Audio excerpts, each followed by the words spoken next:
माझ्या लिखाणाला जे ग्रंथरूप दिले मी त्यांची आभारी आहे. फक्त 1-2 मिनिटं वेळ घेते.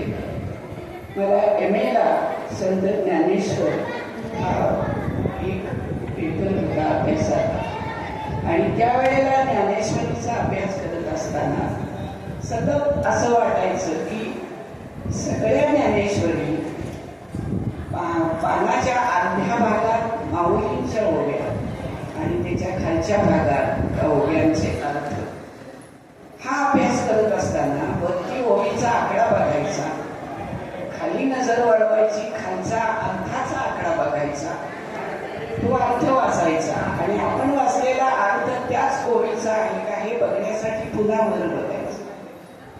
हे करत असताना लक्षात आलं की कुठेतरी रसहानी होती आणि मग असं मनात आलं की माऊलींच्या ओवी सोबतच सोप्या मराठीची एखादी ओवी असेल तर, कारण अमृताशी पैजा जिंकणारी माऊलींची भाषा. पण त्या काळामध्ये प्रचलित असलेली प्राकृत भाषा आता व्यवहारामध्ये नाही. त्यामुळं सोप्या मराठीमध्ये कुठेतरी माऊलींची ओवी असावी असं वाटत होतं. त्यावेळेला बरेच ज्येष्ठ श्रेष्ठ संत अभ्यासक होते, ज्ञानेश्वरीचे अभ्यासक होते. त्यांना एक दोघांना भेटून मी सांगितलं सुद्धा, पण ते म्हणाले की नाही हे तसं शक्य नाही, ओवीबद्ध अनुवाद शक्य नाही. मग पुन्हा मनात आलं आपण करावा का, पण भीती वाटली. शक्य होईल का आपल्याला असं वाटलं आणि माऊलींचीच ओवी कामाला आली. राजहंसाचे चालणे भूतळी झाली या सांगणे अनेक कार्य कोणी चालावेची ना. मग म्हणलं आपण राजहंस नसलो चिमणी नक्की आहोत आणि आपण आपल्या परीनं चालायचा प्रयत्न करावा.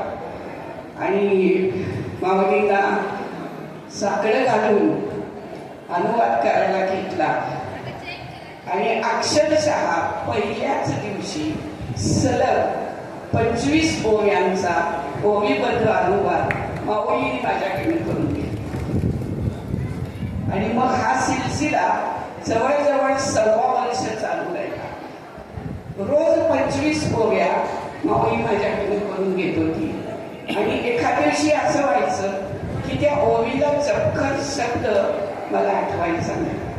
मी त्या दिवशी तसंच ते काम ठेवायची आणि अक्षरशः विश्वास बसणार नाही, पण पहाटे मला तो शब्द आठवायचा की हा शब्द या ओवीमध्ये नक्कीच. 30 ओव्या पहिल्या केल्या. यादव महाराजांना तपासायला पाठवूया. आमचे कोल्हापूरचे आहेत, माझे स्नेही आहे. आमच्या इथे आणखी एक जण आहेत दीपक भागवत म्हणून, तेही ज्ञानेश्वरीचे अभ्यासक आहेत. त्यांनाही पहिल्या 30 ओव्या पाठवल्या आणि दोघांनी असा अभिप्राय दिला की गो आहे चांगलं होतं.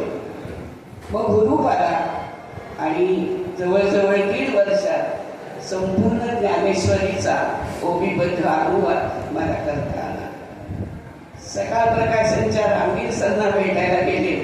त्यांनी लगेच हो म्हणून सांगितलं त्याच बैठकीत पहिल्या.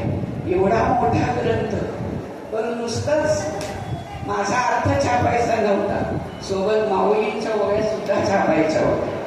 त्यामुळे ते 18 अध्याय म्हणजे त्या 9034 ओव्या सोबत माझ्या लिहिलेल्या 9034 ओव्या, म्हणजे केवढा मोठा ग्रंथ होणार होता.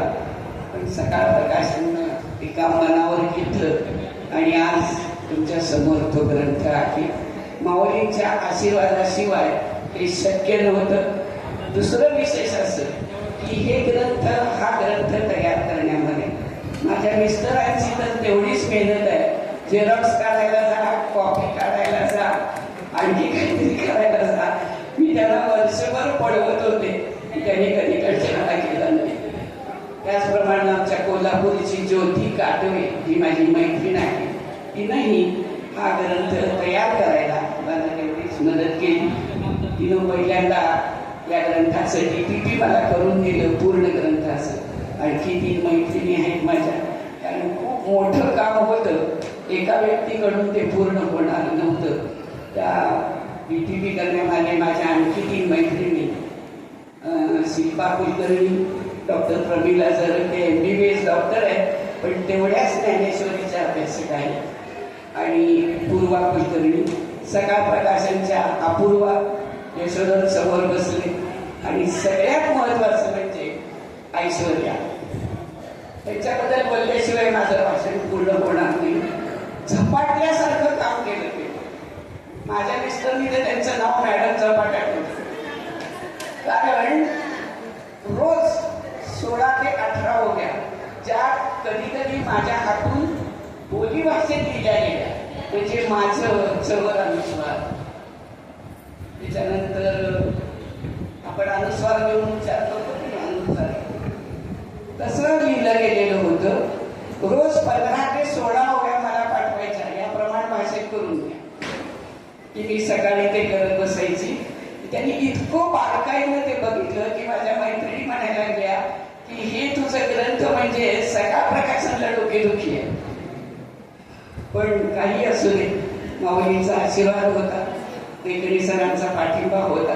आज त्यांच्या आशीर्वादानं, त्यांच्या पाठिंब्यानं माऊलींच्या समाधीसमोर हा सोहळा संपन्न होतो, आणि ग्रंथ खूप सुंदर केलाय सकाळ प्रकाशननं. मी असं निश्चित म्हणेन, जे काही मी 1.5 वर्ष काम केलं, माऊलीनं जे काही माझ्याकडे करून घेतलं, दिशा दाखवून करून घेतलं, ते एक सार्थकी लागलं असं निश्चितपणे. ग्रंथात काही त्रुटी असतील त्या माझ्या आहेत. आईच्या मायेनं त्या पोटात घाला, बोल बोबडे शब्द वाकुडे जाणारी भावना, एवढंच म्हणेन. इथं आडणे संस्थांचे विश्वस्त सगळे आहेत, त्या सर्वांचे मी पुन्हा आभार मानते. धन्यवाद.